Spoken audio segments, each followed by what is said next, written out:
নাম কি? অঙ্কিত কর। আপনাদের নাম? পদচিত্র কর। কি হয়েছে বাচ্চা? ওটি হয়েছে। কোথা থেকে আপনারা কোথা থেকে আসছেন? আমার মেদিনীপুর, পূর্ব মেদিনীপুর থেকে।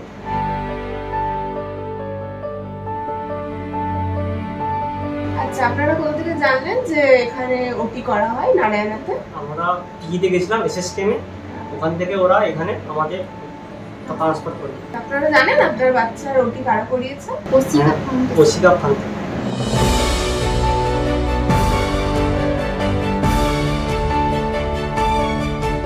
ফান্ড থেকে আমাকে অনেক কৃতজ্ঞতা জানাই আমার ছেলেকে সুস্থ করার জন্য। ওদের অসংখ্য ধন্যবাদ।